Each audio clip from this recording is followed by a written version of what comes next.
Well, good evening, everyone. Thanks for joining us.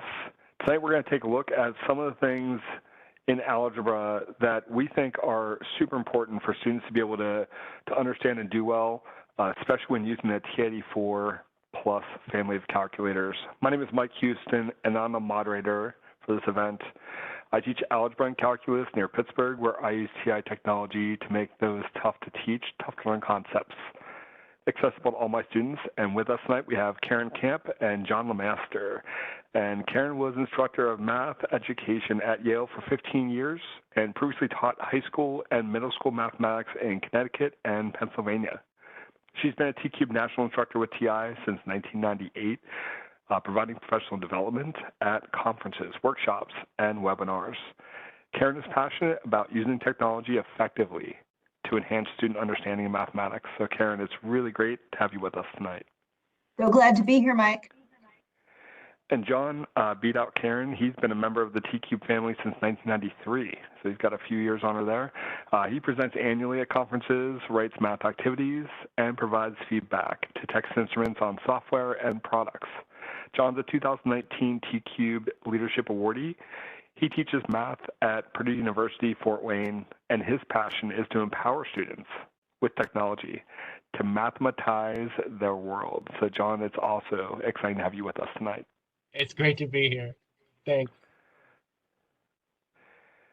All right. Well, John, would you mind talking through our agenda for tonight?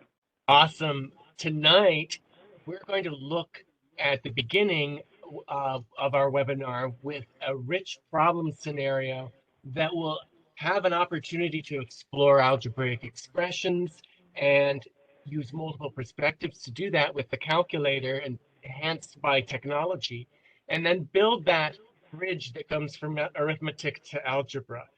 We'll also look at numerical expressions, giving an opportunity to highlight and investigate order of operations, as well as explore how the coordinate plane and the TI-84 CE connect together. This was mentioned in some of the comments in the chat about using the graphing calculator window.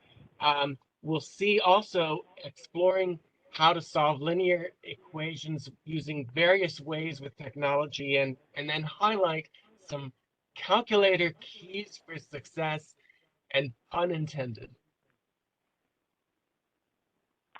Awesome. And stick with us to the end. Will be the ending. Karen, yeah, I was going to say stick around to the end because one lucky winner is going to win a TI graphing calculator of their choice. So can't wait to see who that is. Karen, can you talk through our expected outcomes? Sure, Mike. After this webinar, you will be able to explore some foundational concepts for Algebra 1 students. You will be able to use verbal, numerical, graphical, and algebraic representations for math scenarios, and you will be able to understand calculator skills on the TI-84 plus family that is needed by students in algebra class. Awesome. So tonight, many of you are using that chat window. I'm really excited. I've kind of been perusing through some of those comments, and it was great. In case you joined us after I mentioned it or asked for it, I asked if you had one particular concept in algebra that you use the TI-84 for to teach, and you find it every year kind of a difficult topic. And so we've gotten kind of a wide range of topics here, and it's neat to see those. So we will be using the chat window tonight. If you have questions for Karen or John, feel free to use that Q&A window, which is on the right side of your screen. I know they'll do their best to get those questions answered live. And as a reminder, this session is being recorded, and we'll provide a link to the event certificate of attendance at the conclusion of the webinar. And I want to get this started as soon as possible. So John, take us away. Great, thank you. So starting off, just a reminder that because we're recording, it might be a lot easier for you to get the best experience from the webinar by not following along with your calculator, but doing that when you watch the recording, because there's so much that we're going to do with sharing with you that we want you to kind of just enjoy this first without having to watch and follow pressing buttons. Here's the rich activity that I'm going to share with you that a colleague of mine, Jim Hertzberger, I'll give credit to him, gave me the original idea to this. And it can be used in Algebra 1 or before, but it also has a lot of ways to look forward and backwards in terms of the vertical curriculum. So we've got little Bobo. He's at the North Pole and he's making wagons and trikes. And after he has a day's work, his supervisor asks him how much of each did he make so he can get paid. But unfortunately, he forgets. So no toys are sitting there for him to count. And so now we have to do some mathematics. So there are 31 fewer wheels in Bobo's shop. So 31 wheels were used. And now the question, how many three-wheeled trikes and four-wheeled wagons did Bobo make? Explain the reasoning for your answer. Now, let's just clarify that Bobo is not completely with amnesia. He does remember that he made wagons and trikes, and he could tell you, hey, I made a lot of them, or I made 0 trikes, or I made 0 wagons, but he's so embarrassed right now. He went to his room and he's not opening the door or taking any questions. So is it possible we could tell the supervisor on behalf of Bobo if did he make 0 wagons and all trikes, or could he have made all wagons and 0 trikes? So the question now kind of brings students into the problem, which I will share that when I've done this problem, that the way things turn out in the classroom is never the same. Sometimes students might explore different directions. And so what you'll see tonight is maybe one variation of that. I'd kind of like to see in the chat what might be the answer to that question. Do you think it's possible that he built all trikes or all wagons? And I'm going to look over here at the chat to kind of and I get a no right now. The quick question is, why not? And this will now lead to understanding some of the reasoning that students would get, and what would be the possible reasons there. And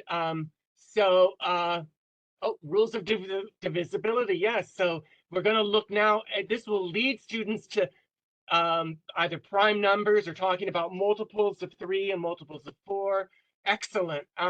So if your students are at a level where you can let them just be unleashed, that's great. Or if you might find them in oh yes, you'll get a document for this, by the way. I noticed that.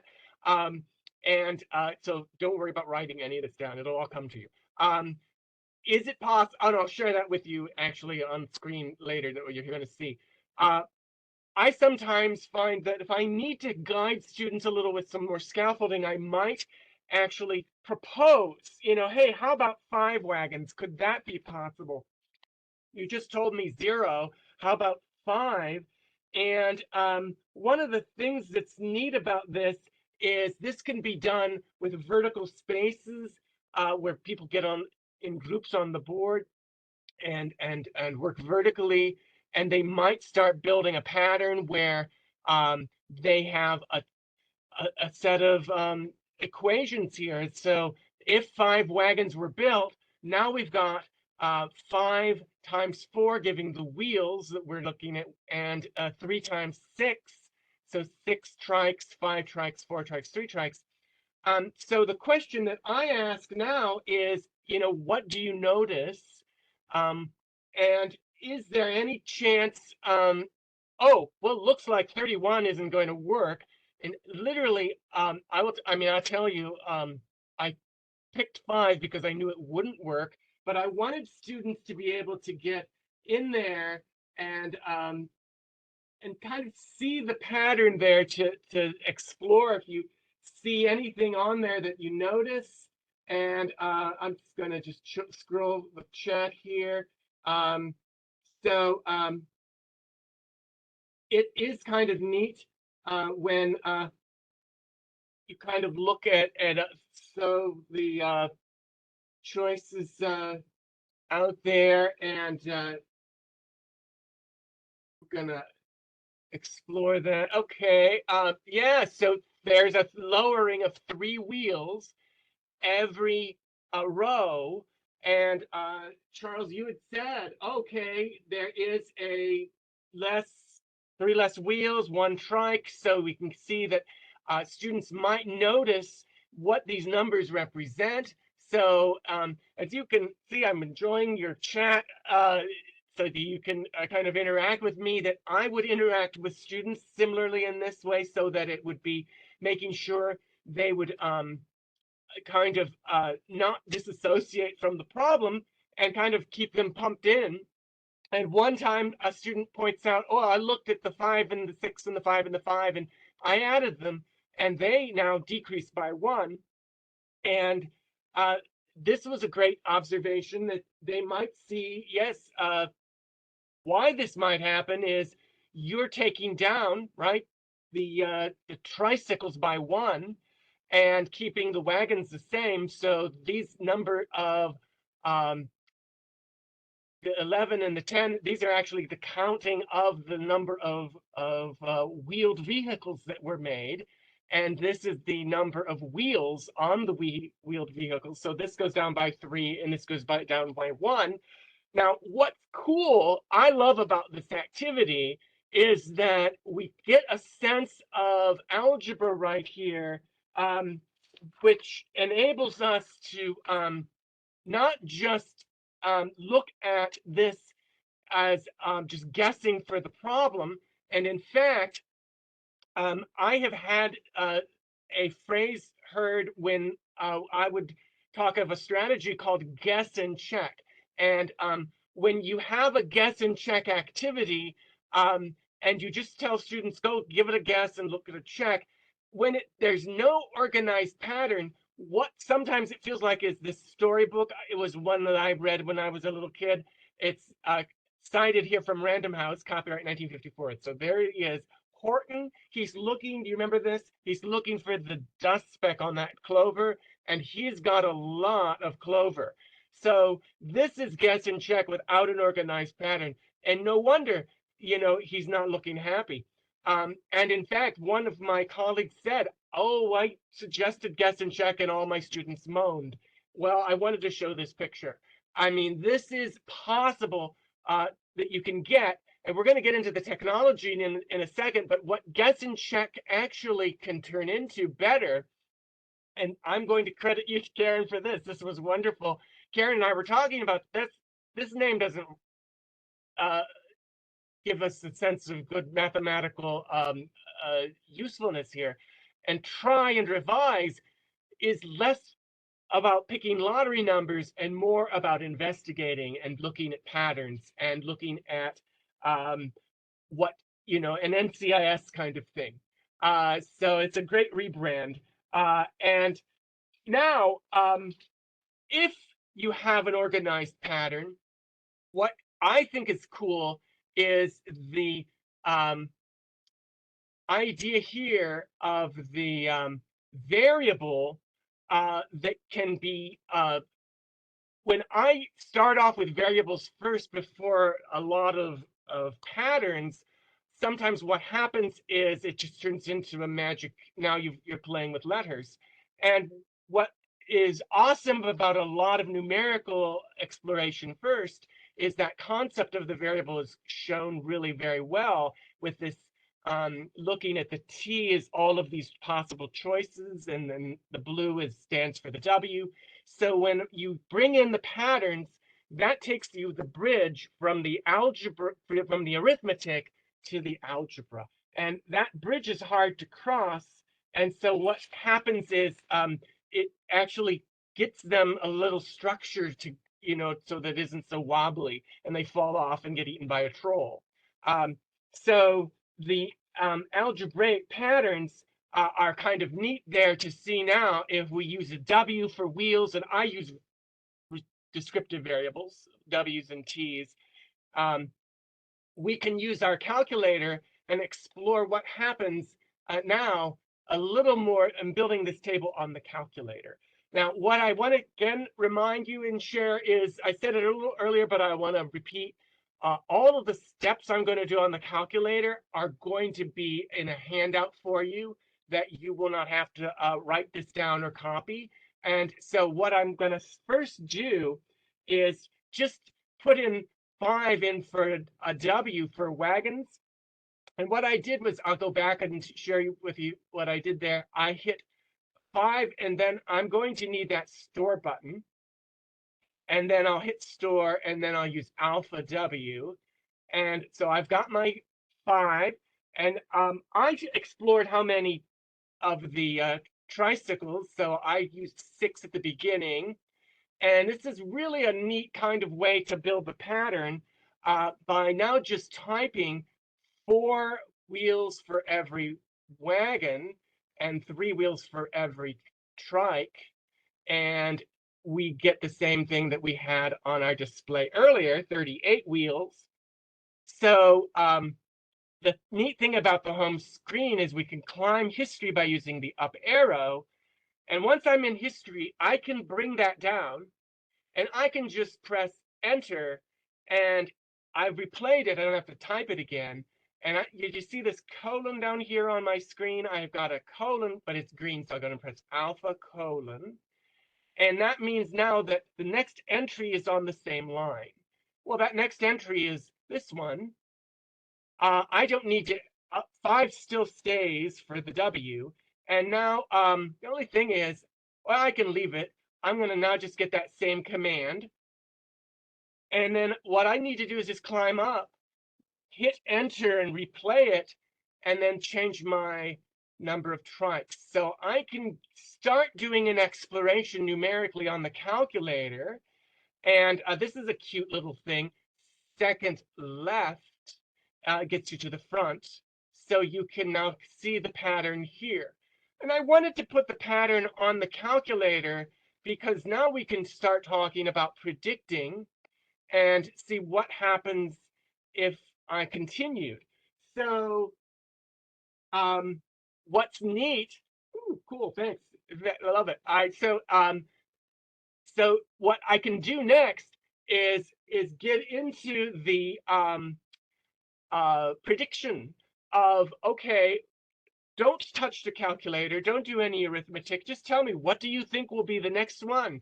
And whether or not they remembered that 3 wheels keep going, that we would decrease, and they would probably, and you can type it too, they'd probably type something lower than 3. Yeah, okay, and so that is easily replayed. So we'll just go in there and check their work. And sometimes what's helpful, as we have Algebra 1 students needing some confidence built, is we can bring this technology in to help them with their where to cross that bridge. And then I'd expect this would be 3 lower. And so the neat thing about taking this exploration is it brings to us patterns, which also gives you more opportunities for all levels of students to have an entry ramp into the problem. And it also enables you to kind of emphasize we're looking at multiples of 4 and we're looking at multiples of 3. And if we can add the right combinations, we get our answer. So that takes us to, let's make all the multiples of 3. And I use the X button here, which is their shortcut. And then I'll go take Y2. I press Y equal to get into here. I'll get all the multiples of 4 for X. And the nice thing is, rather than go straight to the graph, I really would like to change my step to 1 and my start to 1 so I can get a numerical exploration first. And that helps move me towards the symbol.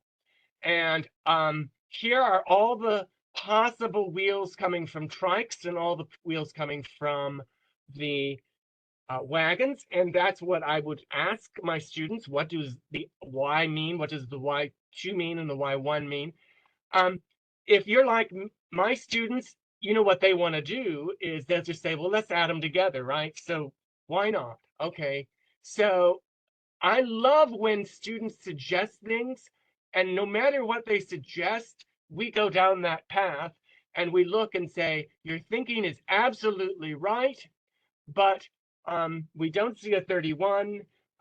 Maybe we made a little wrong turn, or maybe we now learn, what do we see here that you notice now? So what do you notice? And can you throw that in the chat? That I took all of the multiples of 3 and all of the multiples of 4, and I added them together. Yeah, oh, they're very good.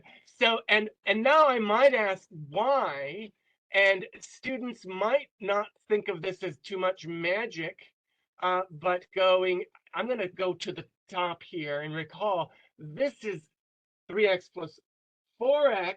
Yeah, so we're not going to get a possible value here of trikes and wagons. So that's great, Dina, nice work. That they are actually rigging this so that it's all the same, right? So that it's the multiples of 3 added to the multiples of 4. This is a little clearer to see that you wanted every wagon and every trike to be the same amount, and that didn't make it. And we might also see why they're multiples of 7, right? 3x plus 4x combining like terms. So we get closer now to a solution, because they might play with this and say, what if I took all of the multiples of 4 and subtracted them from the multiples of, from 31? So I'll just use up all the wagons, the wheels for wagons, and then see, ooh, love it. So let's do that. And so if I go into my Y1 and I decide to do, let's take 31 wheels and reduce the number of wheels by all of the wheels from a wagon built. And these are all the multiples of 4. So now I have a different table coming. And I don't want the multiples here because that'll just get extra stuff in that I don't care about. And I'll start at 1. And what's neat to see is I need to ask my students, okay, so X, yes, right. So X is all of the wheels, all the number of wagons that I made, and Y3 is the number of wheels left that I have to make trikes. Now, do you notice a pattern here with this? And there's a lot of things that students might see with the patterns there. Yes, they go down by 4, and then a great question is why? And then students might say to you, well, you just made another wagon, so you took away 4 wheels from the pile that I can use for trikes. And you noticed I also saw in the chat, let's explore what happens to those numbers that are divisible by 3, and that is going to be, this is Kate, your comment that 4 wheels go away when every wagon, it's that these are the choices. So what I mentioned, algebraic thinking, this is actually where we're getting now to, and that is, how do we get to algebraic thinking? It really is virtual reality. I mean, we're playing with an unknown as if it isn't an unknown. We're playing with that wagon, number of wagons, and saying, let's stick that in the equation. And I don't know what it is, but I'll find out that 31 minus 4 times that number of wagons gives me this column. And yes, so I'm glad you like that. All right, so the virtual, now pattern sniffing also is algebra. So if we get the pattern sniffing in, many of my students see, you know, that I could get to notice that these are 1, 4, and 7, that they're 3 apart here, and these go down by 12. So they might have looked at that, and they might not look at that unless you start pointing to it. But a good question is why? Well, you add 3 wagons, that means 4 times 3, 12 wheels are gone.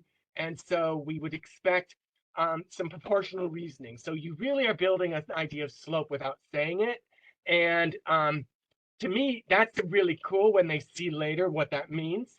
And so I only grab the ones that are, oh, and this is sweet.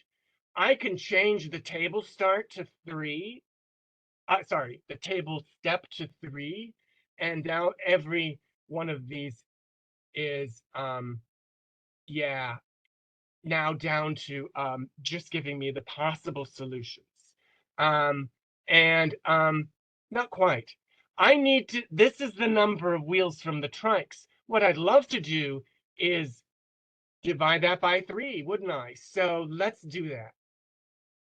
Now, just a cute way to help with this is, and avoid some parentheses, is if I hit alpha and then I go to the trace button, I will see the expressions on the buffet here, and I'm going to pick the third one, and I will divide that by 3. I could also retype that. But what I'm interested in is now the number of trikes in Y4. I could display them both or just display one. But this does tell me 1 wagon, 9 trikes, 4 wagons, 5 trikes, 7 wagons, 1 trike, and dividing by 3, isn't that cool that you get a, now 9 is reduced by 4 to get 5, 5 is reduced by 4 to get 1. Not a surprise that if we divided the change, which is 12 by 3, we're also dividing then the output. So we've no accident there that this is the solution possibilities. And what it's saying is if I make 3 wagons, that's equivalent in the same number of wheels as now having 4 less trikes. And you can see a least common denominator, but most of that is done very nicely. And you may or may not see, based on what your window has, if there's something on the panel, but I have on the right side of the screen the graph. And this is really profound to me. A key to the understanding graphs is that my students really, I write this on the board, I say, this is the key, this is the secret. Any point ordered pair on this graph makes that equation 4x plus 3y equal 31 true. Now we're calling it W and T, but that is a 1, 9. Here's 1 wagon, 9 trikes, and my students may feel that they're based on getting what they need for hands-on. We could make some of these, with manipulatives or sketches. But if I take away 4 of those, right, and I get 3 more of these, I have to dismantle. I'm using the wheels for those 4, getting those 4 trikes, and I'm gaining 3 wagons. So if I go down 4, which is decreasing wagons by 4, decreasing trikes by 4, then I go and increase the wagons by 3. So the 4, 3 is shown here in the context, meaning going down, -4, meaning add 3. So these are my scenarios. And the question is, what do we pay Bobo? Do we pay him for 1 wagon, 9 trikes, 4 wagons, 5 trikes, or 7 wagons, 1 trike?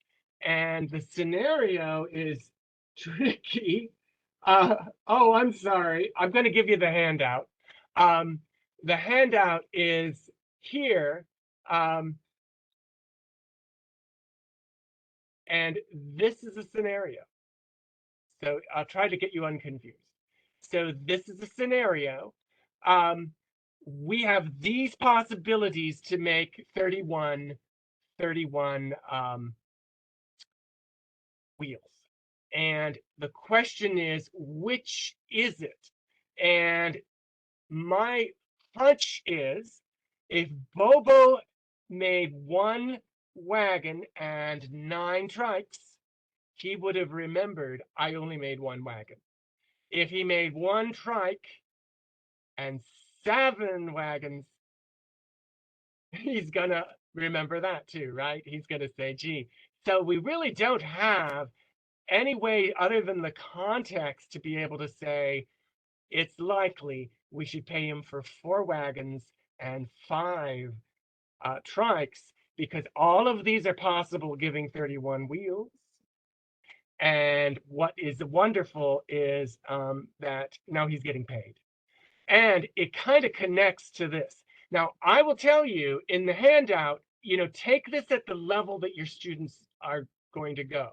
So you could change it up for assessment with changing the wheels, or when you go to exploring solving linear equations, there's really neat things you can do with saying, hey, I've got a different scenario. Bobo is screwed up again. 51 wheels, but he had 14 total wagons plus trikes. And now we have perhaps a traditional linear system that our Algebra 1 students play with. But when I learned algebra, this is what I got started with, and that's what I really couldn't get to here very well without exploring what the T and the W meant. So this is another way to go back to it so they can really see what does that table mean to solve an equation. Now, Karen is going to do some more with this in solving equations, but I've given you a little preview of this, and you can do a lot with this. I went farther than my students might have gone in one period, but I wanted to show you various ways they could have gone. Your class period might not look like that. Now, one more cool thing that I want to share with, and that is that there it is, the likely solution, is that, I'm so glad you like it, is there is another cute, fun activity called, and I'm going to bring this in, where did the parentheses go? So these aren't algebraic expressions, but they are exciting because there's more than one answer. And yeah, what is going to be the number you stick in? What is going to stick in with parentheses these operations to make the answer? And you could look in this handout and see that they'll use the calculator for checking. So, and sometimes what you'll see with this handout is they'll go further with this. And there's several pages, this is a 3-pager, and there's teacher's notes. But just for kicks, suppose I gave you these 4 numbers, and I wanted you now to use times, division, add, subtract, and we want 9. So, oh yeah, like the 24 game, exactly. So there's several ways one could get in there, and this is kind of fun to gamify this. Very cool. That's one. I see you use times and addition, and so there's lots of variations. Just for kicks, if we stick in minus here and division here, I'm looking at some of the chat work as well. You've got other ideas. The question might now get into what is the number? Does it work? And for students who tell me this is the answer, sometimes some of them will leave parentheses off. And yeah, so we got to watch what they do, that this is really 4 times 2 plus 1, that some of them might think of this as 4 times 3, and no, that's not going to get it. You got to follow the order of operations. Others might say, I don't need those parentheses, and will it work? And I love it when you use the calculator as the math palette, and that enables us to not have to use parentheses, but if they write it as one line, this is very, very popular. In fact, it's almost viral. If you just Google this in, you're going to see so much terrible. Is it 9? Is it 1? Especially if you write it this way. And this is really, just go ahead and Google these last two, and I will share that there is a fun little blog that I wrote that I'm going to give a plug to that discusses that the fact that the TI-82 long ago had a different answer for this lowest one than it did for this top one because of the way it was designed. Now, all calculators give 9 for this one right here. But if you look at this blog, and the link will be in the we can stick that in the chat, but it's also a way to see this. That we included the blog in the documents, and that the calculator, if you can see there, these two have a shootout. And so if I went to my calculator and said alpha x is a quick way to get the fraction, 6/2, and then 2 plus 1, this is not ambiguous to students or people in a saloon writing this on a paper napkin, right? This is 3 times 3. But when you go to what we call classic mode, and here I'm going to do it, classic mode is actually a way to make the calculator not have the math palette. And then you see, look at that, the exact same thing. That's a what we call thick bar division, as opposed to thin bar. Do you see the thin bar here? This is using the division key, and this is using the stacked fraction, but this is written as one line. So cheers to the 84 CE. Karen, thank you for your patience with me. I took a little extra. Cheers to the 84 CE for making this not have a terrible, we don't have to get into a big fight over, is it 9 or is it 1? It's 9. So I'm going to turn you back now to share, have you share your screen from me, and save, well, those of you who are in the saloon, you can have your drinks. Karen's going to show us some really fun stuff too. Okay, thanks, John. What I also want to just pick up on lots of discussion in the chat. Some of the activities that John and I, first of all, everything that you're seeing tonight that John and I are sharing is in the webinar documents folder that you'll get tonight. Some of the activities, that parentheses activities, is in the 84 Activity Central on the TI website. And somebody asked about the SmartView emulator, that is here on the website. And there were lots of questions early on about Windows. One of my blog posts is also in the webinar documents. What's my window? TI-84 tips for Algebra 1. So there's lots of opportunities for you to get all of the things that you need. And if you don't, you can contact John and I afterwards. So real quick, I wanted to talk about a couple of coordinate plane skills that we want our students to have in Algebra 1. We want them to know about the signs of coordinates in different quadrants and on the axes. We want them to think about equations of lines in slope-intercept form and how the parameters of the equation impact the graph. We want to understand slope as a fraction and interpret slopes involving zeros. So we're going to begin here on our TI-84 home screen. This is my TI SmartView. And let's take a look just at a blank graph screen.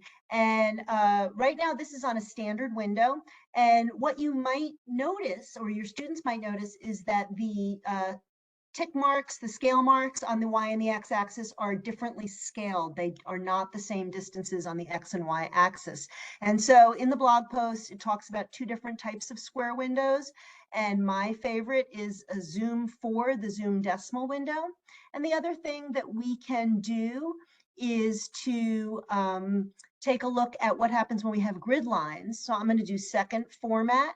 and I'm going to turn on the grid lines. This I would not do if you're displaying TI-84 or the black and grayscale TI-84 calculator versions, but on the color version, this is very useful and helpful. And what I want to do is I just want to take a look at what happens when I take my trace button. And when I trace, my trace cursor goes around, and what you're going to notice is that on the zoom decimal, my trace increments down here are very nice increments. They're not crazy decimals. Anyway, what I want you to do is you'll have your students trace around and talk about how the coordinates of this point changes when we go from one quadrant to the other. What happens? What do you notice? How are these coordinates the same and different from each other in the various quadrants? And you can also ask your students, what happens to my coordinates when I'm on the y-axis? And what happens to my coordinates when I'm on the x-axis? There I am on the x-axis, and I can go left and right, and what is true? Okay, so the last thing that I might do with this, you can do it, I hid some points in my stat list, so I'm just going to turn on my scatter plot. You can do this, but you don't have to. The last thing I might ask students is, what is true about these 2 points? What's the same? What's different? They might tell you that the x coordinates are the same, the y coordinates are different. They might tell you that the y distances are the same, because the perpendicular distance will always be positive, and you can get into a discussion of absolute value. But that's just a little scenario that I wanted to think about when we're starting on the coordinate plane. And then the next thing that we might think about is, what about graphing y equals mx plus b equations of lines? Now, you can do this directly in the y equals 2x minus 1, and you can have students take a look at that. What happens if we change that to y equals negative 2x minus 1? Okay, how is that the same in difference? So there's a lot of questions that you can ask for it about this. One of the things that John mentioned was that stacked fraction template. One of the documents you're going to get tonight is Keys for Success, and there's 3 ways to get that stacked fraction template. Every calculator has it under alpha y equals. It's the top choice there, and there's 2 other ways to get it. Alpha x is the simplest way. But if we want a slope of 1/2, that's a very nice way to do it. And when I do this in the classroom, I have students actually counting the boxes. How many horizontal boxes do you have to get to move from one point to another? How many vertical boxes? Yes, Kate, the stacked fraction is available on the TI-83. Anything that has the math print operating system, so I think it's anything over operating system 2.53. I'm not sure if I have that right, but all of them will be on alpha y equals is where you will find those fraction templates. They're also in the math menu. Go all the way to the right to a fraction template. And using this fraction template is really quite a wonderful thing. Let me stop talking about the fraction template just for a second. Let's talk about a powerful way to think about slope and y-intercept as parameters.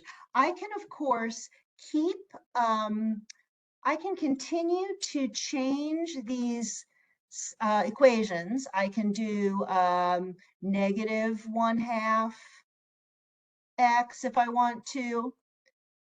And we can talk about what that slope is, and students can continue to change these. And you'll notice on the Smart View, I'm setting up my triple screen where you can see all the multiple representations. But let's do it more dynamically. Let's grab our transformation graphing app. So press apps and go all the way to the bottom, or arrow up to get it from the top. And the transformation graphing app, you can tell that you're in it because all of a sudden your Y1 and Y2 have play pause buttons. And what this is acting as a slider tool. It allows you to use up to 4 parameters, A, B, C, and D. So I'm going to do Y equals A times X and use that X button. It's so much faster than doing alpha X. AX plus alpha B. And that's going to be my slope intercept form. And when you go to window, you go to your settings, and where we want to start is we want to start with our settings where let's start with A. I want to start with A equals 1 and B equals 1 and step them by 1. And this graph here is the equation of Y equals 1x plus 1. And what we want to do is we want to increase A, and it's a slider. You can arrow to the right. What happens is the slope goes from 1 to 2 to 3 to 4 to 5. What happens if you down arrow to B? What happens if the y-intercept B goes from 1 to 0 to -1 to -2 to -3? And this becomes a really dynamic way for students to explore these parameters, what they do to the equation, and how they change the appearance of the graph. There's a whole activity in the webinar documents for you. But what I want to next talk about is let's interpret the slope as a fraction. I'm going to turn off my Y1 here by highlighting that equal sign. And let's think about slope as a fraction. And let's think about slope. I'm going to use the parameters C and D now, where C is going to be the numerator of my slope and D is going to be denominator of my slope. And what I'd like to do first is I would start maybe on the home screen, and I would have students think about what happens if you, on your calculator, you change the numerator and denominator of a fraction. Now, if you are in automatic mode, this is just going to give me 4/5. If I change my mode to decimal, so I go down in my mode to decimal, I can take a look at what this slope is. I'm going to arrow up to grab my fraction, and that's 0.8. Well, what if I decrease my numerator to 2? What if I decrease that to 2? That's going to give me 0.4. What if I decrease it to 1? That's going to give me, that's going to give me 0.2. What if I'm really wacky and I decrease my slope to 0.1? What's happening to the value of this fraction? It's going down. And so it's not surprising that when we put a 0 there, it's going to have a value of 0. Sorry, I still have a decimal in there. Let me get rid of that. Okay, so what happens with the 0 there? And we can do the same kind of a series of fractions with decreasing the denominator down to 0. Let's check it out with transformation graphing. So I've graphed y equals C over D. So what happens, let's make my D equal to 5 like I had before. What happens when my numerator goes down from 4 to 3 to 2 to 1? Well, a slope of 0 gives me a horizontal line. I can still write that equation of a line as y equals mx plus b. I can continue to subtract 1 from my numerator. Now I've got negative slopes. Now let's take a look at what happens when I change my denominator. What happens when my denominator gets smaller? My fractions value is getting bigger and my line is getting steeper. And my line completely disappears when D is 0. That's the vertical line, and you cannot use y equals mx plus b in order to investigate that. When you're done with transformation graphing, you have to arrow up on your y equals screen and quit the app. And this, there's a little how-to in your webinar documents tonight about the transformation graphing. And so let me get to my very last idea that I want to share with you tonight. The dinner party. We have a scenario, it's called the dinner party, and this is a wonderful scenario, a wonderful activity that's in your webinar documents, and it's on the TI-84 Central, Activity Central. And it actually is very robust, and it presents you with the situation. Your boss wants you to find a restaurant to host the company holiday party, and you have to tell the boss which one is the best arrangement. And so you've checked out 3 different restaurants, Linear Bistro, Straight Eights Restaurant, and the First Degree Cafe, and they all have a different amount that they charge per guest, and they all have different room fees. Now, I do want to tell you there's much more in the full activity that you'll get in your webinar documents tonight.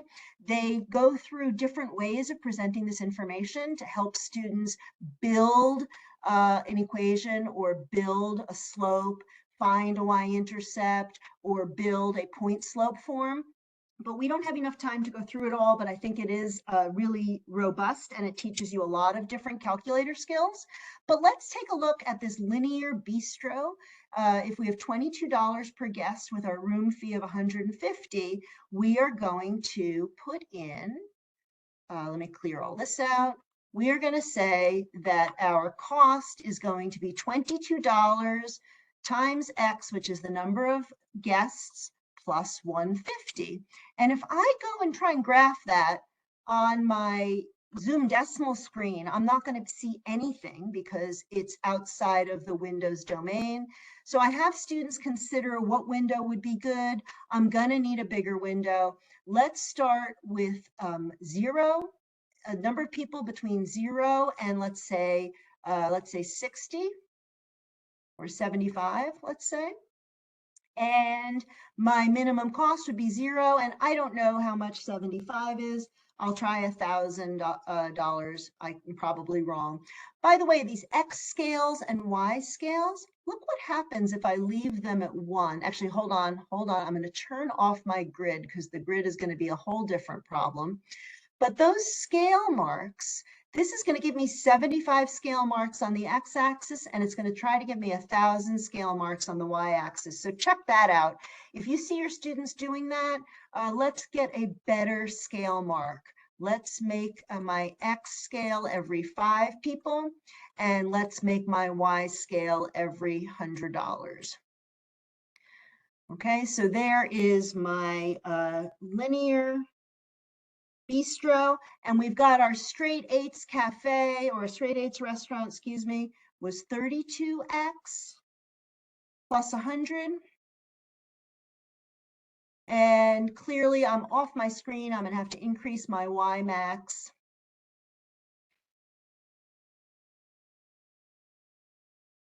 Okay, and then the last one was the First Degree Cafe. They are very expensive on their room rate, but very low on their per person charge. And so you're going to have to make this decision on what you want to tell your boss. And so what is nice is that if you hit the trace button, you can see which one is which. The Y1, which was our Linear Bistro, is cheaper for most situations. But if we get to higher values, if we get to more people, then this First Degree Cafe is better. And so you want to, this is a way to motivate solving a linear equation by graphing.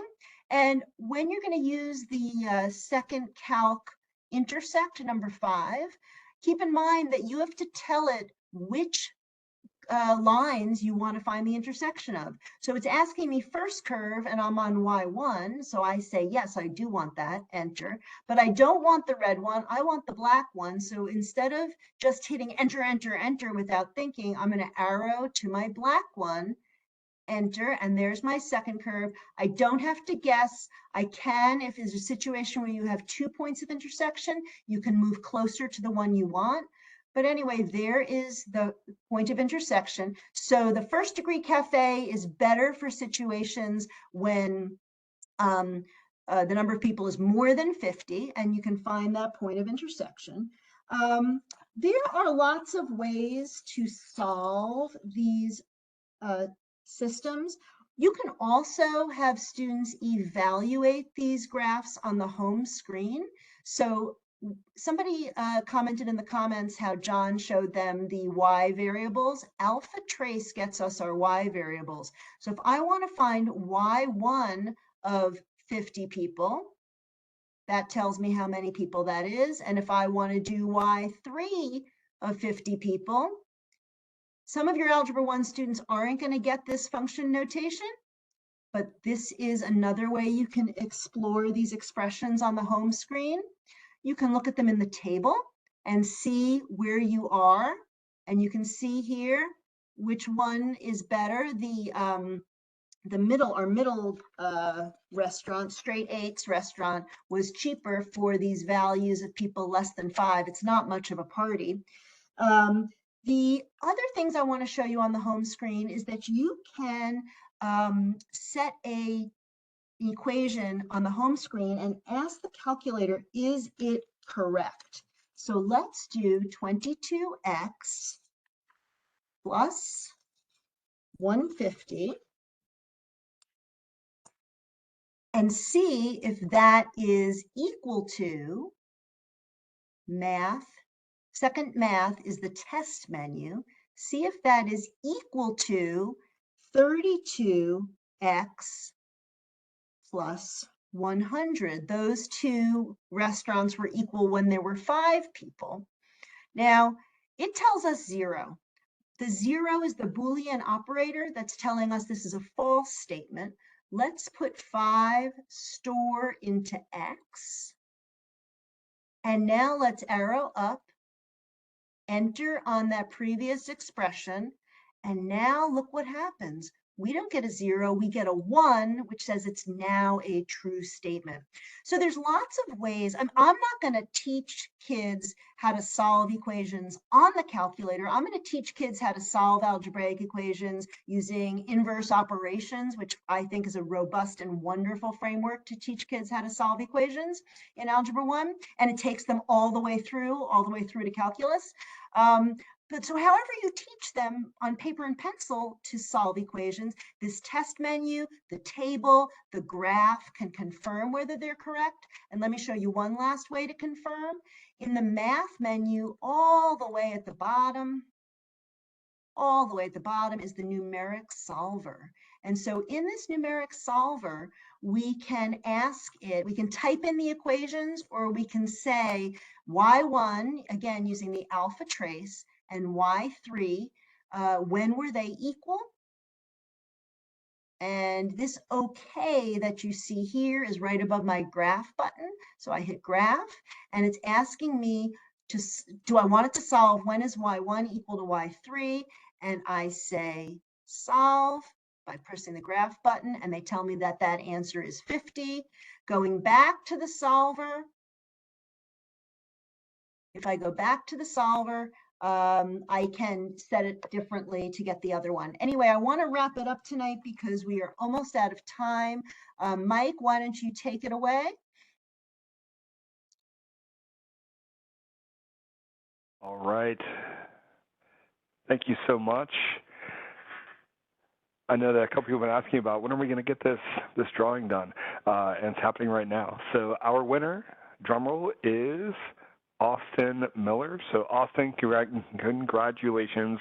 We'll be in touch over email probably today and start thinking about which graphing calculator you'd like to receive. To receive a certificate of attendance, go ahead and click the link in the chat window. I'm going to repost that because with that is also a link for the documents for tonight. I know a lot of people wanted those. In case you're missing those links for any reason, just hang tight. You'll automatically get a follow-up email in a couple days, and in that follow-up email will be links to the recording, the certificate, and the documents as well. You'll get all 3 in one email. When you leave the webinar tonight, a brief survey will automatically appear in your browser. Your feedback really guides us as we plan more of these Tuesday night webinars. They happen every Tuesday. So we really listen to your feedback and try to make each Tuesday even better than the one prior. So please share your thoughts in that post-webinar survey. Thank you so much, Karen and John, for everything you shared tonight. I can't wait to see the documents too because there's a lot in there. So huge thanks to both of you. Hey, Mike, can I just make one last plug? Yep. Okay, so if you need to find us, John's and my emails are on the webinar documents, but also look for us on Facebook. If you're on Facebook in the TI teacher community group, if you're not there yet, search for it, and it's a way to get in touch with educators using TI products and get questions answered and share ideas. So we hope to see you there. We do love whenever you reach out to us, so do it. Well, and especially if you try anything we share. So thank you all. Absolutely. Thanks again for everyone for joining us tonight. We hope to see you back online next week. Have a great night.